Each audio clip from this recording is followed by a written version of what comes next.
Hi, my name is Jace Dixon. I'm going to be talking about Fanworks, and they cover everything from furries to Fortnite and everything in between. So, in this, we need to discuss what are Fanworks, what are some of the websites and mediums used to access Fanworks, and how media literacy helps increase the enjoyment of the experience.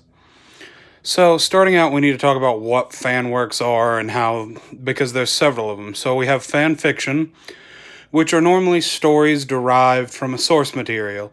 So there's Harry Potter fan fiction, there's stuff like that, and there's stories that authors have created based on an original work that they have taken in their own direction. Fan fiction you cannot profit off fan fiction that you have written, and it is stored normally in a website form. Then we have fan art. Fan art is different. Fan art you can profit off of, you can sell it, and sometimes you can actually sell it to the company.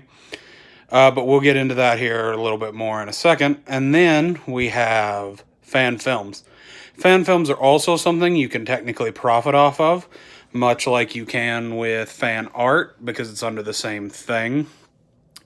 But these tend to be short animations or a live action thing or a skit based on some different form of the original art. Okay, so then we have to deal with the mediums that are accessed. So there's several different. So for fan fiction, one of the biggest websites is AO3. It is Archive of Our Own. It is more like Wikipedia. It is a storage website that does not have ads, that runs itself as a charity, non-profit organization. And what they do is they will take donations once or twice a year to keep the website running. So you can access the content without paying for it, but someone does have to pay for the content or it couldn't realistically exist. There are other websites that you do have ads on that if you want to read. There's fanfic.net that has ads, and other fanfiction sites have ads, and that's how they generate their profit. Then we have fan art, and fan art can be found on several different websites. DeviantArt pays for the service with ads, so you're really paying for the privilege to load your art there and to be able to view others' arts. And then there's Patreon, which is a subscription service where you subscribe to an individual artist to see their work, or you can commission them through there to make work.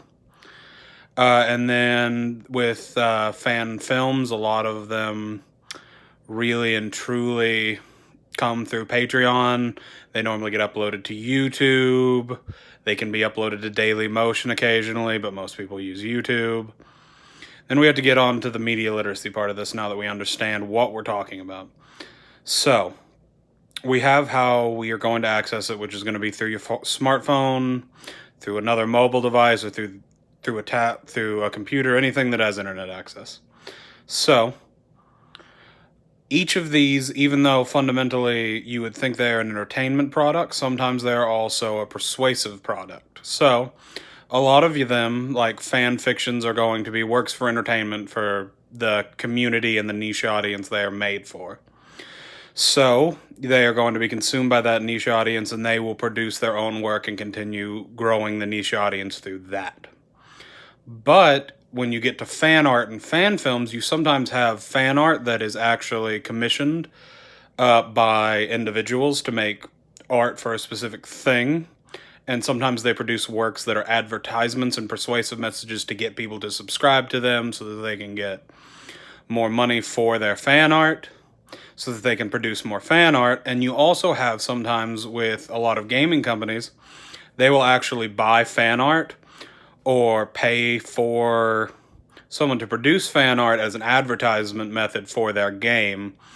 So you have persuasive messages with an entertainment product, which is very interesting because it is a dual message that you have in some of these. They are meant as an entertainment product, but you're also having an ad tied to them. And fan films normally are not paid for by anyone other than people that want it made. A lot of the time it comes from the community that it's in. And that's one of the big things with the media literacy is understanding, was this work created as an entertainment product for me? Was it created because they wanted to create this? Were they paid to create this? Are they creating this so that they can get paid from it? Or are they creating this to get me to go to whoever paid them for? So if it's a video game ad that's art, they would want me to go buy the video game. Then we move into how media literacy in general has made experiencing these messages more enjoyable. So a lot of people think that with your experience of media literacy, it takes away from the message, but that's not true. One of the big fundamental things for me was understanding, was this created for an entertainment or as a persuasive thing? Because understanding that can change how you think of a message, how you enjoy it, and how you take it in. And the other big thing for me is learning about exposure states, because if I have been in a fandom for a while, sometimes I would just scroll through the page to look at the art, not really take it in, and realizing these are individual things and each one has a different message that I need to take in. It means I'm not just in that automatic state of just scrolling away. I can be in the transportive state where I'm just in it. I am very involved with it. Or I can be in the self-reflective state and go and see how it affects me after I have seen something that's particularly important. And all of these things have made enjoying this media much better and much more enjoyable than it was before. And I think the increase of media literacy has come slowly, but it will be a gradual change that will eventually allow me to enjoy all media messages and mediums better.